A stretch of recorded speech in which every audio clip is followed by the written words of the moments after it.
Baik, bismillahirrahmanirrahim. Assalamualaikum warahmatullahi wabarakatuh. Alhamdulillah wassalatu wassalamu ala Rasulillah. Amma ba'd. Disebabkan ada beberapa hal tadi sempat terputus. Jadi kita ulang ya. Kita masuk dalam hadis yang kedua, al-hadits tsani, hadis yang kedua. Hadis kedua agak panjang, oleh sebab itu kita baca dan kita terjemahkan terlebih dahulu supaya lebih mudah untuk difahami.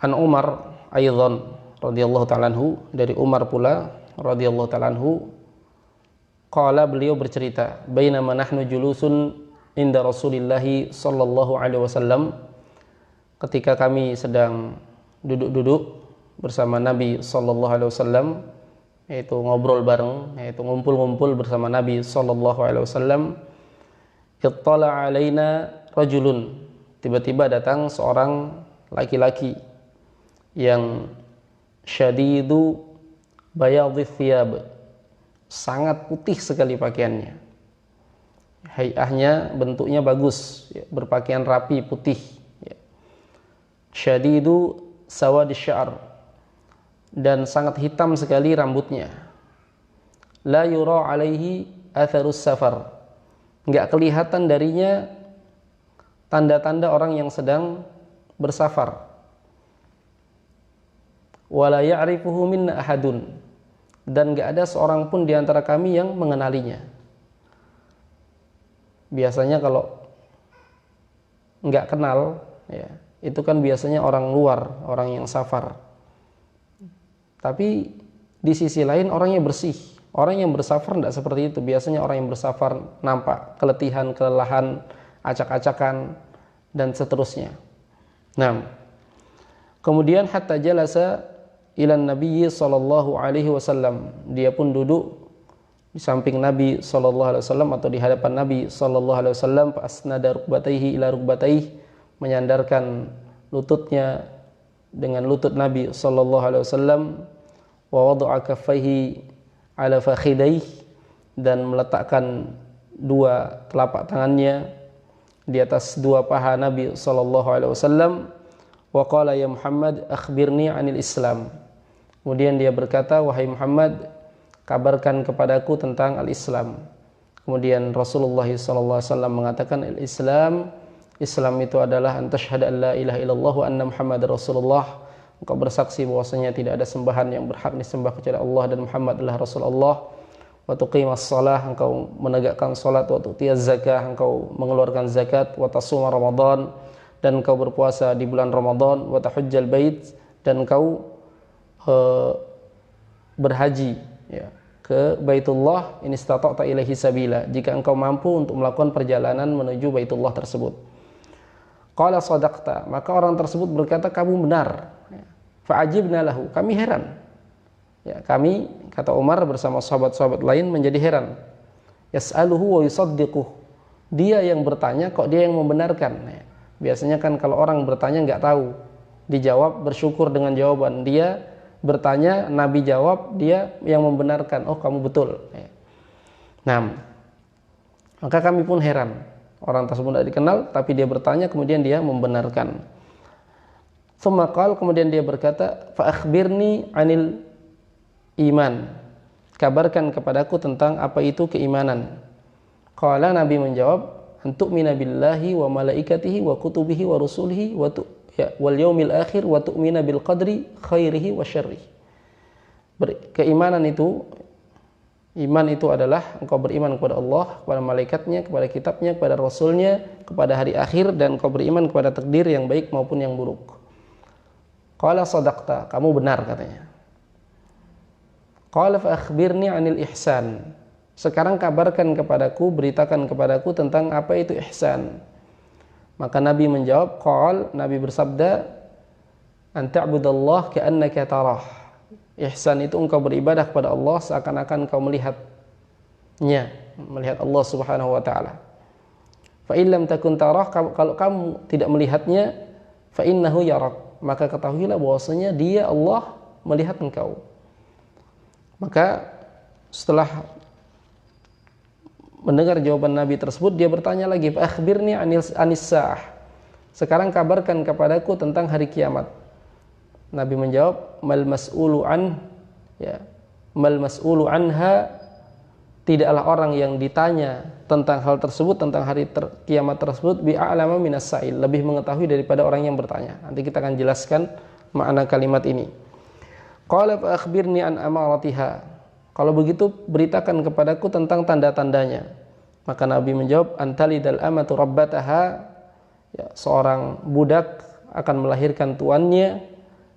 Naam, wa antarul hufah, dan engkau akan melihat orang yang tidak memakai sandal, al-urat al-alah, yang dia telanjang, tidak berpakaian, miskin, ri'a asyah, dia mengembala kambing, yatatawaluna fil bunyan, tapi dia berlomba-lomba dalam meninggikan bangunan. Tsumman talaqa, kemudian orang tersebut pergi. Falabithna maliyan, maka kami pun berdiam untuk beberapa hari, beberapa saat, enggak langsung bertanya kepada Nabi.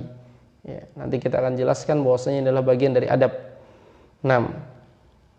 Tsumma qala, kemudian setelah beberapa hari tersebut Nabi bersabda, ya Umar, wahai Umar, atadri manis sa'il, apakah engkau tahu siapa tadi yang bertanya?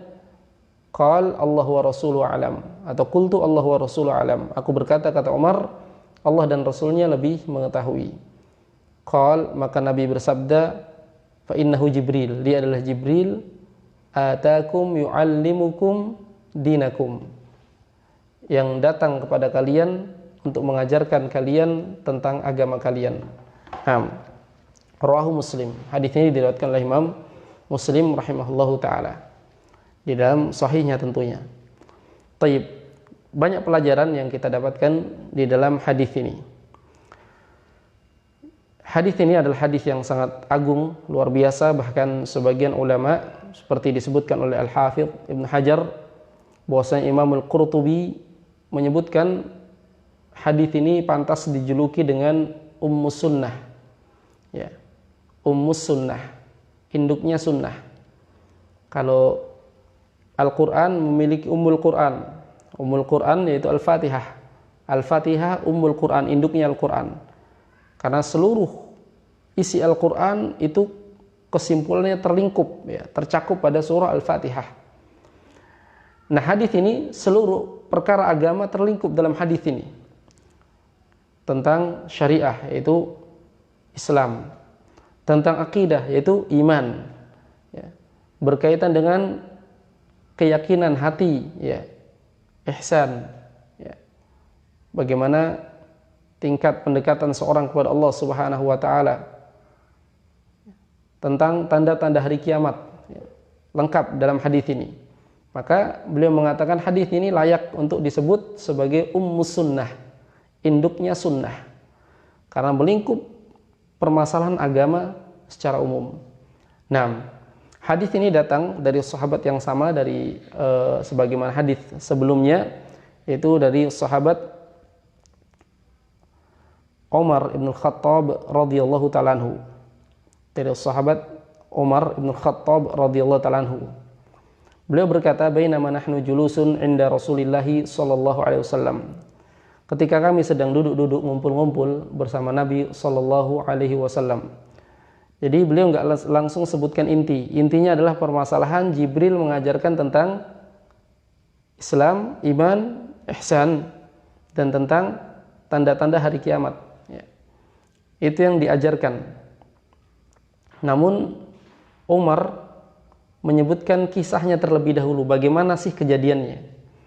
Ini menunjukkan bahwasanya di antara uslub metode di dalam dakwah, jika diperlukan di dalam suatu penjelasan itu agar lebih mudah untuk difahami, perlu menjelaskan duduk perkaranya, permasalahannya supaya lebih difahami, maka itu adalah hal yang penting. Enggak langsung disampaikan poinnya, tetapi bagaimana hal tersebut bisa terjadi. Dan juga agar faidah yang didapatkan lebih banyak. Oleh sebab itu dalam hadis ini para ulama menyebutkan faidah-faidah dari apa yang disebutkan Umar dari kisah tersebut. Bahkan para ulama memasukkan hadis ini sebagai hadis yang melingkup tentang adab-adab li talibil ilm, bagi seorang penuntut ilmu. Ya. Terdapat dalam hadis ini bagaimana adab seorang penuntut ilmu terhadap gurunya dan bagaimana adab seorang guru terhadap muridnya. Nah, adab seorang guru terhadap muridnya. Hadis ini juga dikenal dengan hadis Jibril biasanya, karena menceritakan tentang bagaimana Jibril menyampaikan ilmu. Jadi di sini Jibril disebutkan para ulama, kalau kita lihat teks hadis seakan-akan Jibril sebagai guru, sebagai guru. Tetapi disebutkan para ulama bahwasanya Jibril di sini beliau juga sebagai penuntut ilmu, sebagai penuntut ilmu. Nah, jadi posisinya menjadi muta'allim dan menjadi mu'allim. Menjadi mu'allim dan muta'allim. Dia menjadi pengajar,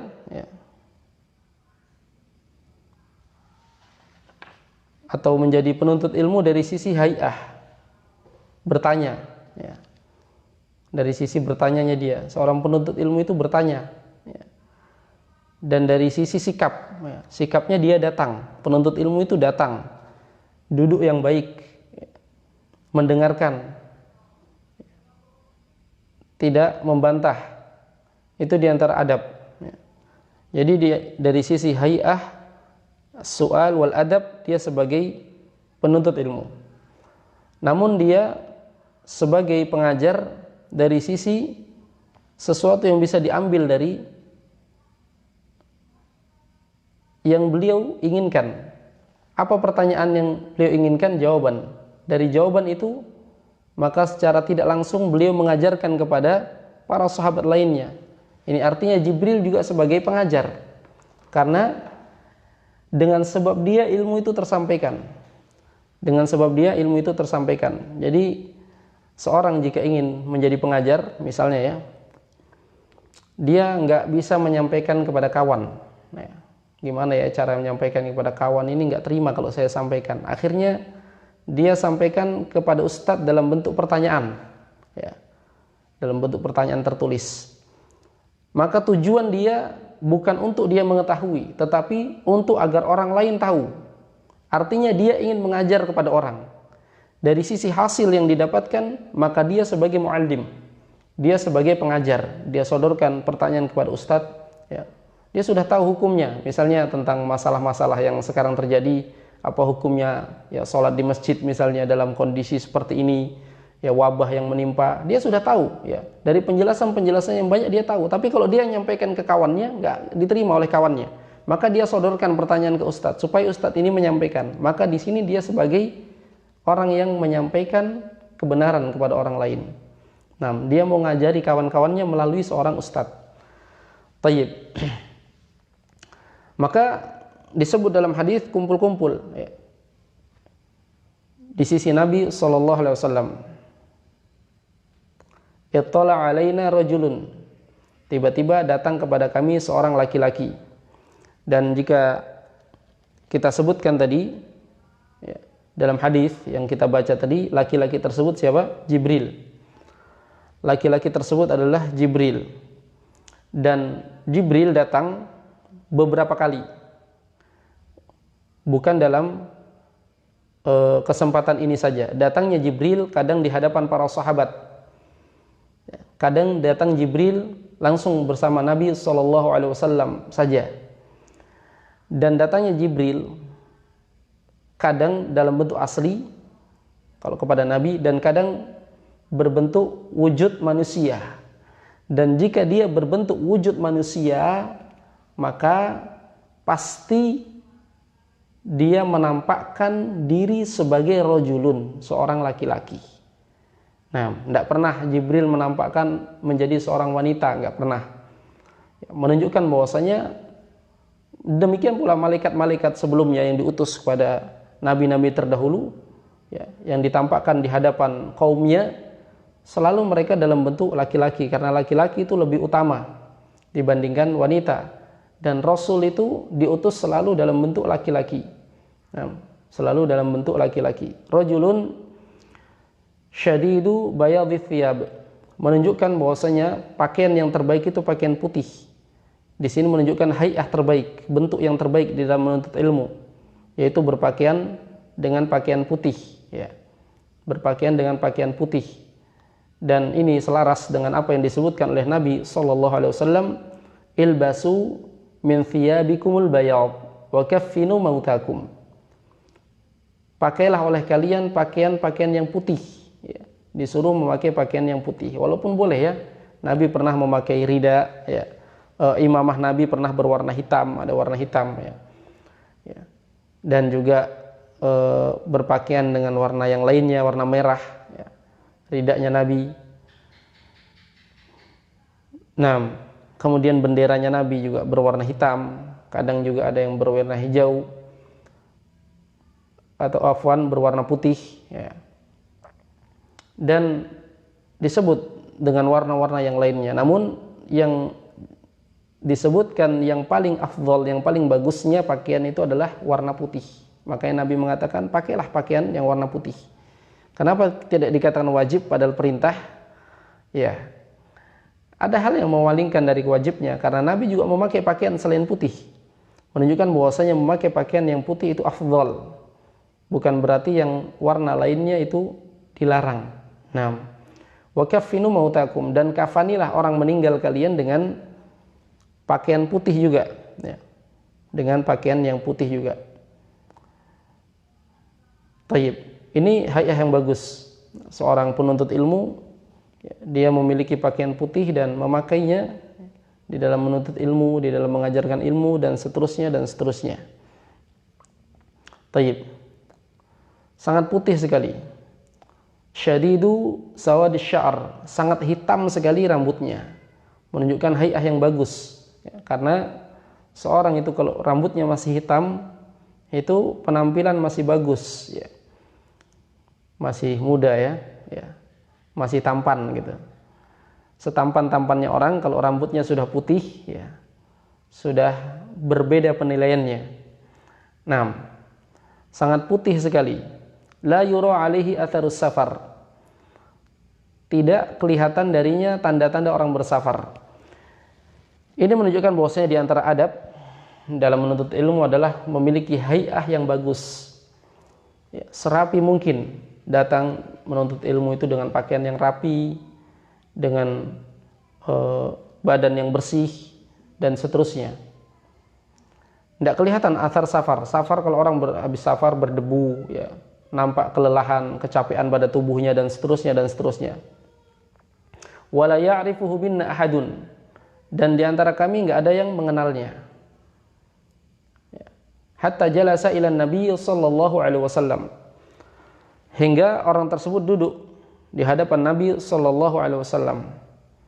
Di sini terdapat adab yang lain dari sisi para sahabat dan dari sisi malaikat Jibril yang sebagai laki-laki yang datang itu. Dari sisi malaikat Jibril, yaitu laki-laki yang datang tersebut, yang dia adalah malaikat Jibril sebenarnya, adalah seorang menuntut ilmu itu datang di hadapan seorang guru. Semakin dekat semakin bagus, ya. Tidak seperti penuntut ilmu sekarang, takut ditanya, lebih senang di samping-samping tiang, ya. Atau bahkan lebih senang melalui live, ya kan? Kenapa? Kalau hadir nanti ditunjuk, ya. Nah, tetapi dia di hadapan seorang guru, karena seorang semakin dekat semakin mudah untuk mendengarnya, nggak salah paham, dan lebih mudah untuk memahami. Kalau mendengar suara dari dekat, ilmu dari dekat, lebih mudah untuk memahaminya. Kemudian adab dari sisi para sahabat, seorang jika ada hal yang kira-kira dia menganggap itu suatu hal yang tidak pantas, namun di situ masih ada gurunya yang mendiamkan, hendaknya seorang murid itu diam. Ada orang nggak dikenal, langsung di hadapan Nabi, langsung pegang pahanya Nabi, langsung berada di depan Nabi. Padahal para sahabat saya nggak berani. Para sahabat mengelilingi Nabi, nggak ada yang langsung berada di hadapan Nabi. Ternyata orang ini duduk di hadapan Nabi. Ya. Harusnya kan ya, dari hal yang terbenak di hati para sahabat, mereka ingin mengingkari, nggak sesuai dengan selera mereka, nggak sesuai dengan keinginan mereka. Masa ada orang yang bersikap begini, datang-datang langsung di hadapan Nabi, dia tidak dikenal, ya. Tentu ada pengingkaran di jiwa-jiwa para sahabat. Tapi karena di situ ada seorang guru yang dia tidak mengingkari, maka murid itu harusnya diam. Ya, murid harusnya diam. Tidak sebagaimana sebagian murid-murid sekarang. Ya, gurunya diam, santai-santai saja, muridnya yang ribut. Ya, muridnya yang terlalu ya banyak tingkah, sehingga kekacauan yang terjadi. Kadang seorang guru itu memiliki cara-cara tersendiri atau memiliki sisi-sisi tersendiri sehingga dia tidak mengingkarinya. Ya, banyak hal yang dipertimbangkan. Oleh sebab itu saya sebutkan dari sebuah kisah. Ya, suatu hari di zaman Syekh Abdurrahman bin Nasir As-Sa'di, ketika itu beliau lagi ngajar. Ya, lagi ngajar. Banyak orang yang datang. Setelah bubar, ada seorang yang ketinggalan rokoknya. Ya. Maka Syekh ini panggil, ya fulan, ini rokok kamu ketinggalan. Ya. Akhirnya diambil. Setelah itu murid-murid yang lain mendatangi beliau, mengingkari. Ya Syekh, kenapa kamu, itu rokok kan haram. Ya. Kenapa kamu panggil dia dan memberitahu dia bahwasanya rokoknya ketinggalan? Kan dia merokok lagi nanti. Kalau tidak dikasih kan dia tidak merokok. Nah, ini pemikiran murid, ya. Pemikiran murid seperti itu. Tapi pemikiran seorang guru lebih jauh dari itu. Ya. Pemikiran seorang guru jauh lebih dari itu. Ya, beliau jelaskan bahwasanya apakah jika rokoknya ketinggalan tadi dia berhenti merokok? Tidak kan? Tidak berhenti. Justru karena rokoknya ketinggalan, maka dia akan menggunakan hartanya yang sebenarnya untuk nafkah keluarganya, dia gunakan untuk membeli rokok. Ya. Berarti sudah pemborosan yang pertama hilang, pemborosan yang kedua kemudian dia tidak gunakan lagi yang harusnya untuk nafkah keluarganya, ya, dia gunakan untuk beli rokok lagi. Maka mafsadahnya lebih besar. Kalau kita ingatkan, dia ambil dan jatah nafkah untuk keluarganya tetap. Ya. Kadang seorang guru memiliki cara berpikir yang lebih jauh daripada seorang murid. Oleh sebab itu, ketika seorang guru diam, muridnya harusnya diam terlebih dahulu. Kalau dia mau tanya, tanyakan. Kenapa seperti itu? Ya. Berbeda dengan murid-murid sekarang. Gurunya melakukan demikian, ya nanti di tempat lain dia mentahdir atau menjelek-jelekkan gurunya dan seterusnya, Allahul musta'an. Taib. Kemudian nggak ada yang kenal. Dia duduk di hadapan Nabi sallallahu alaihi wasallam.